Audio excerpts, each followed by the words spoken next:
नमस्कार, आदाब, सलाम, सत श्री अकाल। हेलो, मेरा नाम है रिवांश सूरी। आज है 31 जुलाई। आज किसी प्रसिद्ध लेखक का जन्मदिन होता है। अगर आप हैरी पॉटर के बहुत बड़े फैन हैं तो फिर आप कहेंगे कि जेके राउलिंग का जन्मदिन होता है। ये भी सही है, पर एक और भी बहुत ही बड़े लेखक का जन्मदिन होता है। जी हाँ, वह है मुंशी प्रेमचंद जी। इनका असली नाम धनपत राय श्रीवास्तव है।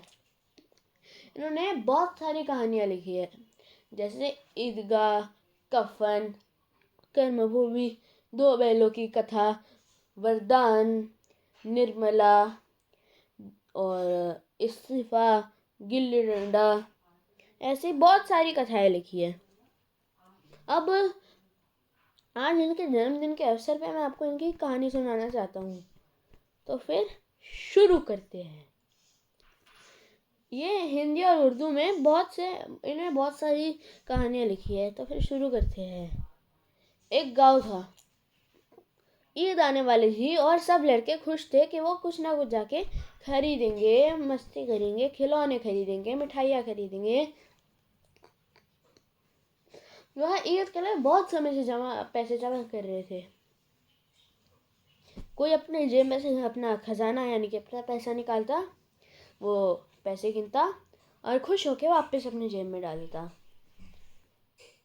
किसी के पास 12 पैसे थे, किसी के पास 10 पैसे थे, किसी के पास 15 पैसे थे। वैसे ही उस गांव में हामिद नाम का एक लड़का रहता है, जो अपनी बूढ़ी दादी अमीना के साथ रहता था।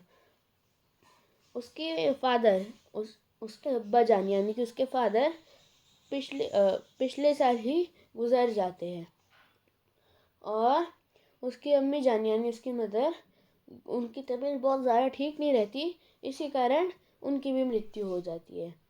पर उसकी दादी ने झूठ बोला है कि तुम्हारे अब्बा जान बहुत पैसे कमाने के लिए विदेश गए हैं और बहुत पैसे ऐसे कमा के वापस आएंगे, और बोला है कि अम्मी जान अल्लाह मियाँ के घर गई हुई है और जल्दी वापस आएंगी। वह अपने माता पिता का इंतज़ार कर रहा था, पर उसे यह नहीं पता था कि वो वापस कभी लौट के नहीं आने वाले। उसकी दादी ही वह बहुत गरीब थे, क्योंकि उनका बेटा और बहू तो गुजर गया था।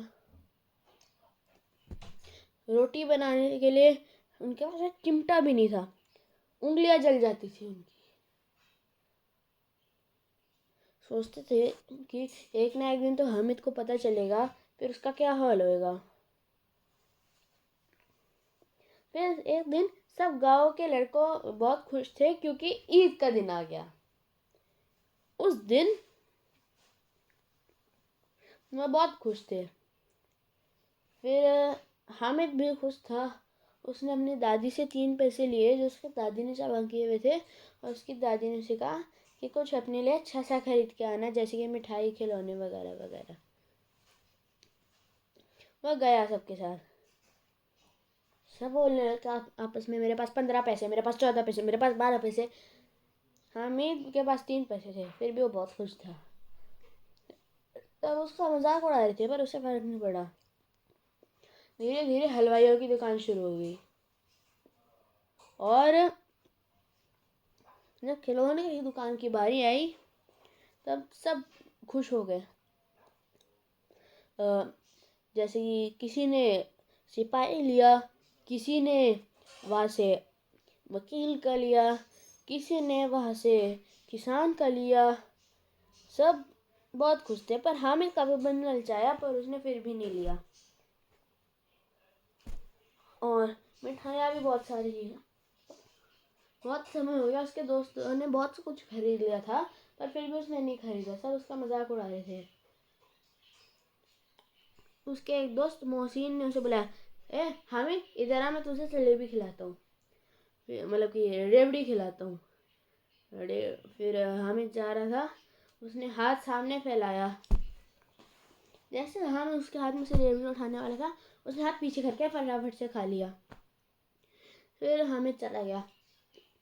फिर उसने बोला, हामिद अब इधर आजा, अल्लाह कसम तुझको सच में खिला दूंगा, मैं खुद नहीं खाऊंगा, अब तू खा लेगा।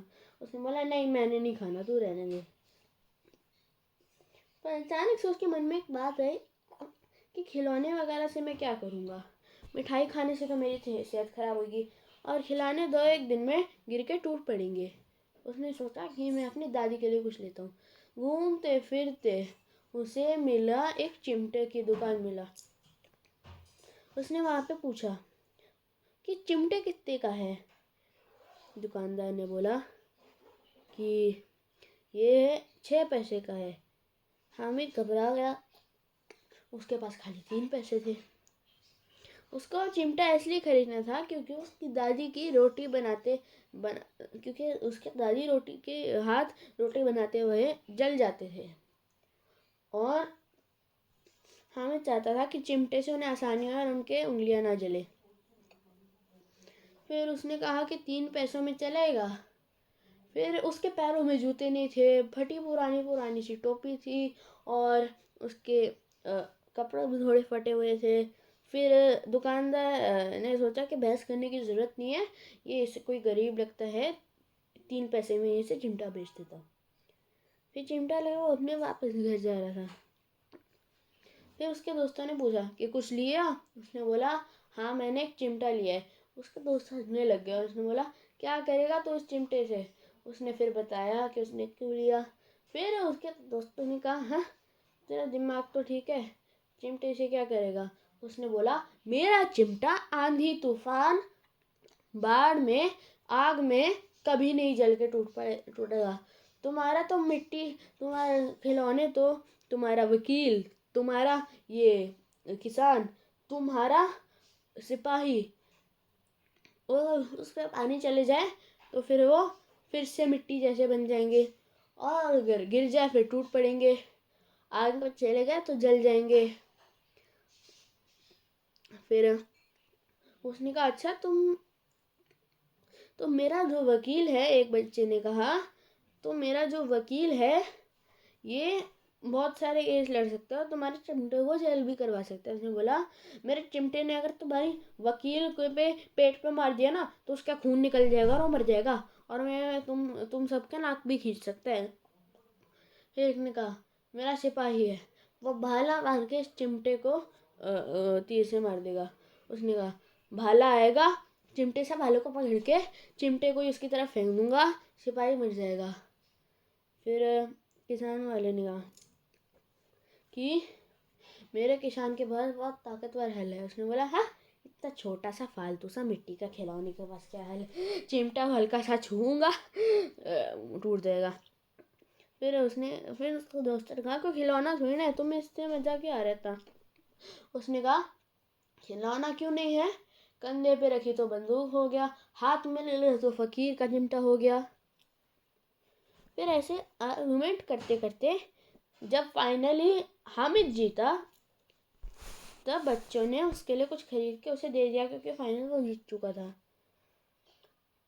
फिर जो हामिद की बात थी वो सही निकली।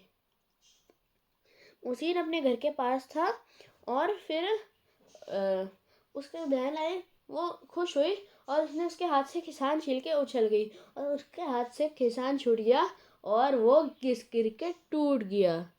फिर दोनों भाई बहन के बीच में लड़ाई हुई। ये देख के उनकी अम्मी जान यानी कि उनकी मम्मी बहुत परेशान हुई।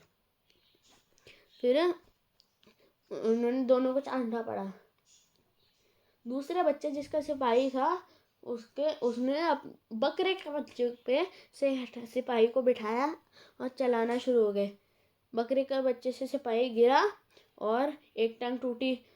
फिर उसने गम से चिपकाई, फिर भी टूट गई। फिर उसने दोनों टांगे तोड़ दी और ताकि बैठ तो सके। और फिर एक दिन वो सिपाही गिर गया क्योंकि बहुत तेज आंधी आ रही थी। फिर जो वकील था उन्होंने तो फिर वकील के लिए भी एक अच्छा सा आसन बनाया गया और वो तो बहुत बड़ा आदमी था तो उसे पंखा कर रहा था बच्चा। फिर इतना तेज पंखा किया कि हवा से वकील गिर गया। पर जब हामिद की बारी आई उसने अपनी दादी को चिमटा दिखाया। उसकी दादी बहुत गुस्सा हुई। उसकी दादी ने कहा बेवकूफ़ लड़के, कुछ और नहीं ला सकता था, कोई खिलौना ले आता, कोई मिठाई ले आता, क्यों ये चिमटा खरीद के लाया, क्या करेगा इस चिमटे से। उसने कहा दादी आपके रोटी बनाते बनाते हाथ जल जाते हैं। तो फिर मुझे लगा कि मैं अगर ये चिमटा खरीदूँगा फिर आपकी जो रोटी बनाते बनाते हाथ नहीं जलेंगे। उसकी दादी की आंखों में आंसू आ गए। फिर उसने गले लगा लिया हामिद को और वो चिमटा खुशी खुशी स्वीकार कर लिया। और फिर उसके आंखों में खुशी के आंसू थे। वह अपने पोते का प्यार अपनी तरफ देख के बहुत खुश हुई थी। यहीं पे कहानी ख़त्म होती है। तो फिर थैंक यू गाइस, आपने मेरे वीडियोस को देखा। Thank you, bye. Like my videos and subscribe my channel and happy birthday Munshi Premchand ji once again, bye.